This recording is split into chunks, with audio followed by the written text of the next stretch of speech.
If you're thinking about moving your school towards Google for Education and then wondering how to start, or if this is something that your school has recently done, then you may find this demo helpful. My name is Rachel Dunn and I'm a primary teacher and change manager for Google in Education. So feedback I've received after transitioning schools to G Suite has shown the number one thing, besides from training, to help staff and students become familiar with G Suite is constant access to a personalised and relevant homepage to help them navigate their way around G Suite, especially when it's all very new for them. So today I'm demonstrating how to create a simple website in new Google Sites and to set it up as a homepage and page to load on Startup for a group of staff or students at your school. So the new Google Sites is extremely user-friendly. I've taught children as young as 7 how to create their own websites. Here you can add the title, name of the site, change the background, and this could be a photo significant to your school if you wished. I recommend adding the G Suite tools you wish to embed within the school. For example, Drive, Gmail, and Classroom. You can also add docs, slides, sheets, and forms. Here I'm selecting icons that I've already added to my Drive. So next you'll need to attach the relevant links, for example drive.google.com. And I also recommend embedding links to additional websites regularly used by your staff. For example, the school's website and things like Mathletics or Nearpod. So the icons that I've used are created by Flaticon, so I'm inserting the attribution to the site footer here.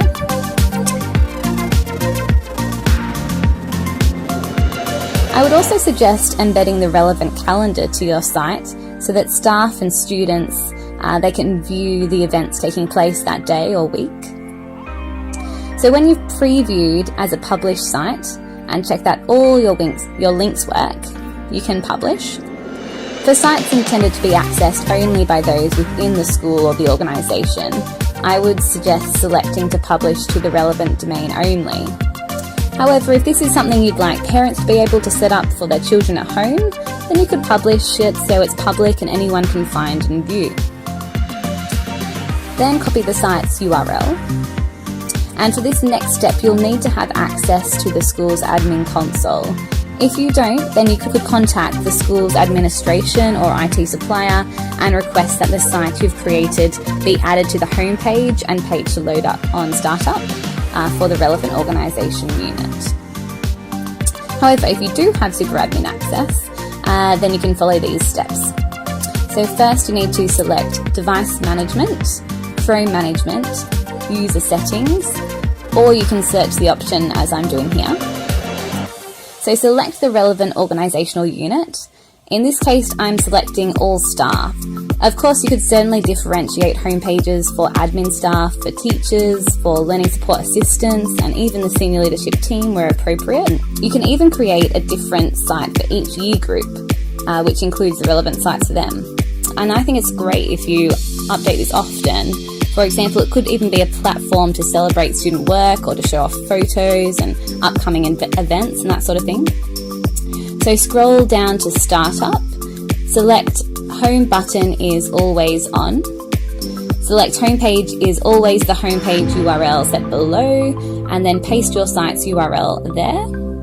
And also add it to pages to load on Startup. So the site I've just created will now open for all staff as soon as they log into Chrome. And if they close this page accidentally or whatever, all they need to do is select the Home button to return. So here is an example of Coombe Hill Junior School's Staff Hub, and here's an example of the Student Hub. I've also recently created a slide deck for Google educators who are looking to introduce Google tools at their school, so it can be used for the first training session for staff. So here's the link to that deck.